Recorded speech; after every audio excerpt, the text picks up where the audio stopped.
मित्रांनो, आपण जेव्हा मंदिरात जातो तेव्हा देवाला प्रदक्षिणा नक्की घालतो, पण प्रदक्षिणा ही फक्त चालण्याची क्रिया नाही, तर ती आपल्या जीवनाच्या केंद्रस्थानी देवाला ठेवण्याची एक साधना आहे. प्र म्हणजे पुढे आणि दक्षिणा म्हणजे उजवीकडे. म्हणूनच प्रदक्षिणा करताना देव नेहमी आपल्या उजव्या बाजूला राहतो. प्रत्येक देवतेची प्रदक्षिणा करण्यामागे वेगळा अर्थ आहे. उदाहरणार्थ, आपण गणपतीभोवती प्रदक्षिणा घालत नाहीत, कारण त्यांच्या मागे अलक्ष्मी असते, जी नकारात्मकता दर्शवते. म्हणून अनेक गणपती मंदिरात प्रदक्षिणेची रचना केलेलीच नसते. भगवान शंकराला आपण 3 प्रदक्षिणा घालतो, जे निर्माण, स्थिती आणि संहार या विश्वाच्या 3 तत्वांचे प्रतीक आहेत. भगवान विष्णू आणि माता देवी यांना आपण 4 प्रदक्षिणा घालतो. तुळशीला मात्र 1, 3, 5, 7 अशा विषम संख्येतच प्रदक्षिणा घालतो. ही जीवनातील सतत चालणारी प्रगती, वाढ व अखंड प्रवास दर्शवते. शिवलिंगाला अर्धी प्रदक्षिणा घातली जाते,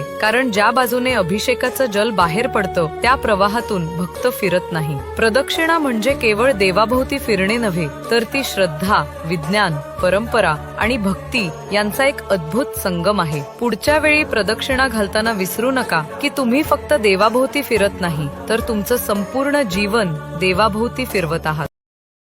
Download ShareChat.